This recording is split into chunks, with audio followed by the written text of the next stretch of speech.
It's time to get well with Elle. One of our favorite wellness influencers joins us today to discuss generational health, one juice at a time. So, how did you get into juicing? Oh my goodness. So I've always been pretty health conscious, if you will. I've tried to take care of my body and exercise and do all the things. But I noticed that when I would go to get blood work done for like a checkup or something, I was always like deficient in something, whether it was iron or vitamin D or vitamin B or whatever the case was. I was always deficient. So I was like, oh my God, am I not eating enough? What am I doing that's wrong? Am I not taking in enough nutrients? Like what's happening? And so I'm a pretty petite person. So I was like, I can't eat anymore. Like I'm eating as much as I possibly can, but maybe I'm not eating enough or enough of the right things. And so juicing was just a really great way for me to get in all the nutrients or much more vitamins and minerals that than I would if I would just normally eat it.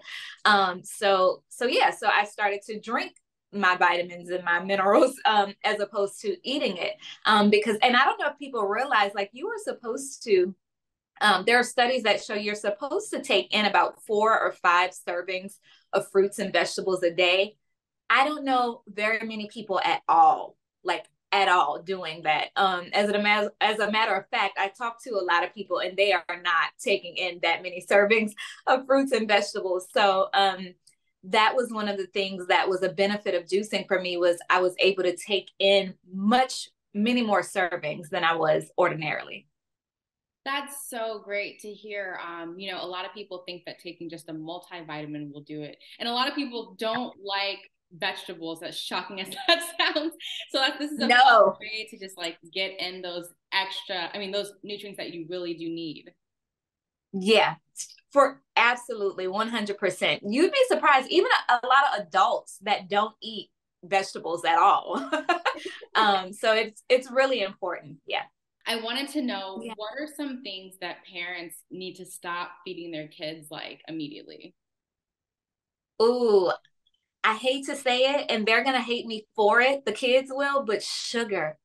You guys, sugar is the culprit for so many things. Like we talk about ADHD and not being able to focus and all these different things, but it's in our food, sadly. Like the sugar is the cause and culprit for so many illnesses and so many diseases, as well as dyes. Like I know there's a popular chip. I probably shouldn't say the name of it, but they come in different colors. Like they're blue and they're really, really red, or and the dyes that are in those chips are not good for our any adults, kids, anybody. And so I think between the dyes that are in foods that make them look appealing to kids, that make kids want them, and also the sugar, those are the two things that you could afford to pull back on. And I know kids are going to be kids, they're tested by their peers, they go to school and there's candy and there's treats and there's all kind of things, so it's kind of hard to avoid. But if you're home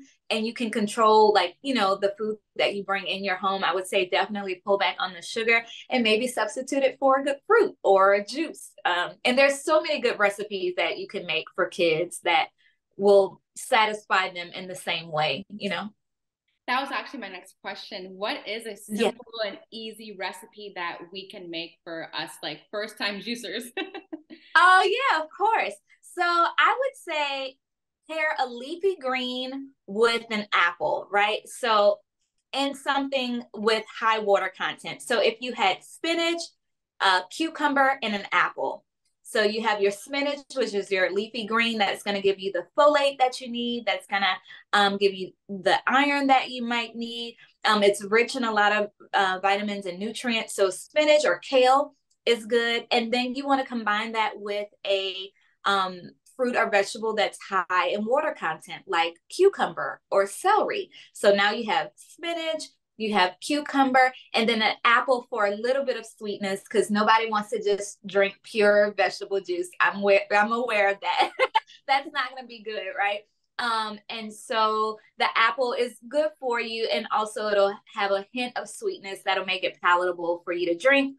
And if you really want to get fancy, you can add a little bit of lemon and some ginger to that. And there you have it. It's really, really simple. Ginger is super great for so many different things, for high blood pressure or for just many, many different ailments. Ginger is a go-to herb or spice, I should say. So that's always good to add into your juice. Yeah, well, thank you for sharing that. Also, I know that you're into breathing exercises and the importance of Yeah. breathing. Talk about that too. How important is us to get our breathing exercises on, especially during these times of like many viruses, you know, from the flu to RSV to COVID? Like, how important is breathing for us?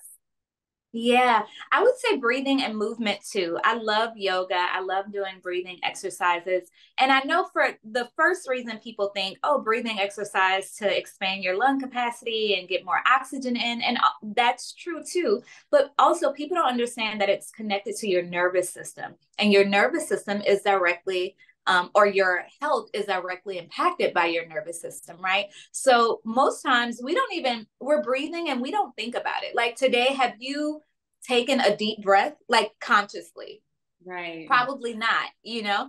And so the goal is to be able to calm your nervous system, keep it in balance so that you are able to fight off ailments, diseases, viruses.